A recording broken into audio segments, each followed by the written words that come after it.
Markus pasal 11 ayat 1 sampai 11 itu ada sebuah peristiwa yang di setiap Injil dituliskan itu, baik itu Matius, Markus, Lukas, Yohanes. Sehingga saya merasa ini satu hal yang penting, yaitu peristiwa ketika Yesus dielulukan ketika dia memasuki kota Yerusalem.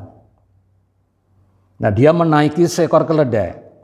Ketika Yesus dan murid-muridnya telah dekat Yerusalem, dekat Betfage dan Betania yang terletak di Bukit Zaitun, Yesus menyuruh dua orang muridnya dengan pesan, "Pergilah ke kampung yang di depanmu itu. Pada waktu kamu masuk di situ, kamu akan segera menemukan seekor keledai muda tertambat yang belum pernah ditunggangi orang. Lepaskan keledai itu dan bawalah kemari. Dan jika ada orang mengatakan kepadamu, mengapa kamu lakukan itu?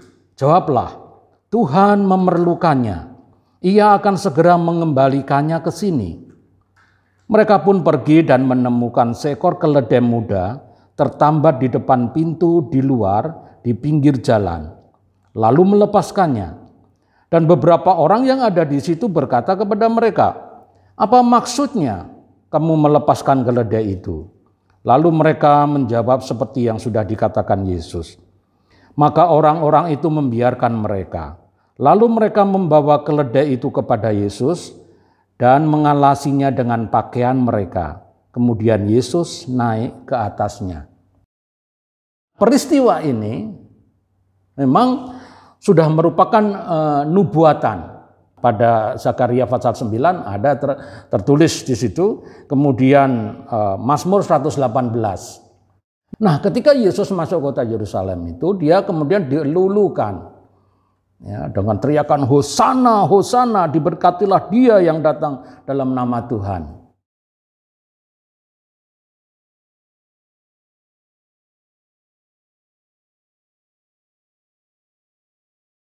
Nah, di dalam cerita tadi kita melihat keledai itu masih muda, belum dijinakkan, sehingga agak sulit dinaiki.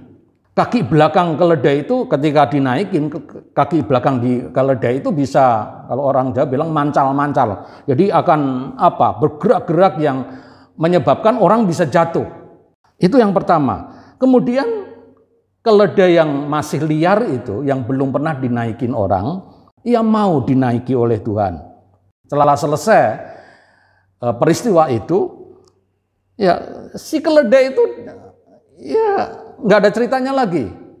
Ya, kemungkinan besar memang dikembalikan oleh murid-murid Yesus ke tempat atau ke pemilik keledai itu. Ya, dia tidak menonjolkan diri sama sekali. Ya, setelah menyelesaikan tugasnya. Yang pertama, Tuhan mau memakai kita, bagaimanapun sifat kita, bagaimanapun keadaan kita, berapapun umur kita. Bisa saja kita masih muda, bisa saja kita sudah tua. Sifat kita mungkin sifat yang lembut, tapi ada juga sifat yang berangasan.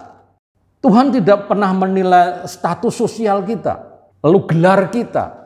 Tua muda, kaya miskin, pria atau wanita. Ya Tuhan mau memakai kita. Di dalam kelompok murid Yesus, ada murid-murid Yesus yang kalau saya sebagai Yesus, saya nggak akan pilih murid-murid tersebut. Misalnya saja Yohanes dan Yakobus. Kedua orang ini sangat temperamen, gampang sekali marah. Sekali waktu rombongan Yesus ingin dari Galilea mau pergi ke Yudea. Ya, dan untuk menyingkat waktu mereka mau melewati Samaria. Karena Samaria merupakan orang-orang yang tidak bersahabat dengan orang Yahudi. Orang Yahudi pun membenci orang Samaria.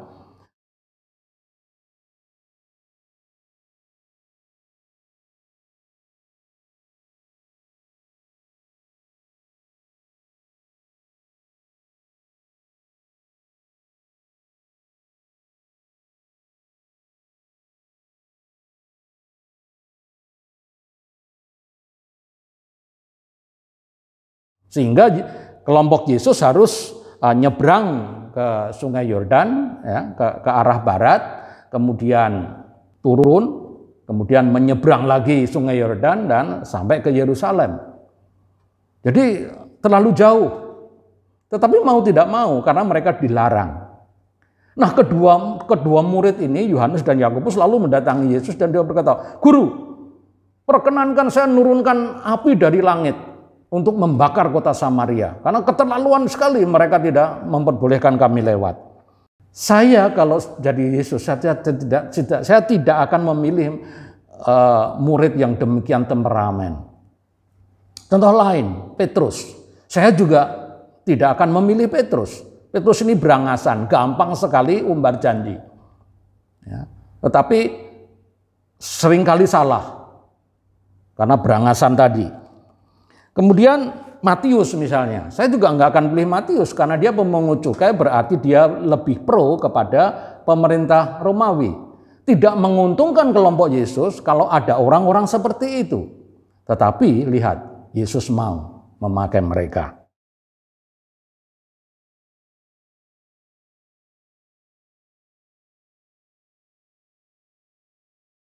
Itu yang pertama tadi ya, Tuhan mau memakai kita.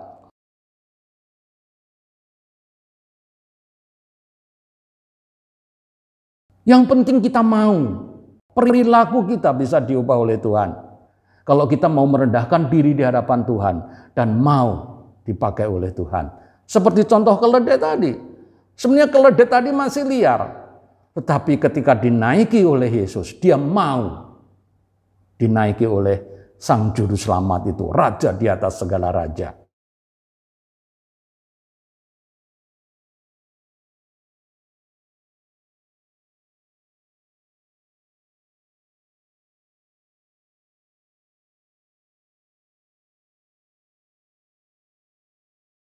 Tenaga, waktu, pikiran sangat berarti kalau digunakan bagi Tuhan.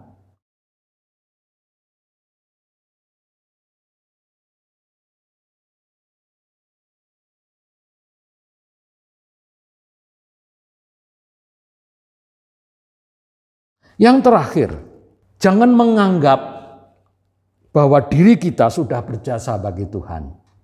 Seperti keledai tadi. Kalau istilahnya dalam bahasa Jawa, keledai tadi sepi ing pamrih, rame ing gawe.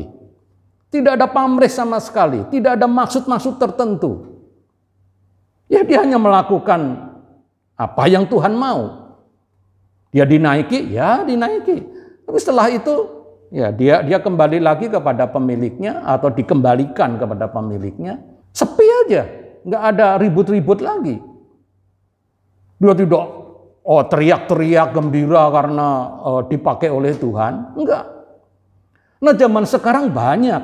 Bukan seperti keledai tadi. Seolah-olah dia sudah berjasa bagi gereja Tuhan. Seolah-olah dia sudah berjasa bagi Tuhan. Lalu menepuk dada. Coba kalau enggak ada aku. Gereja itu enggak akan maju. Coba kalau enggak ada aku.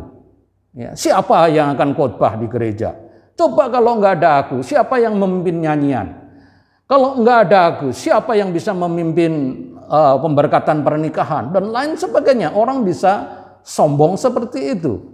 Mari kita contoh si keledai tadi.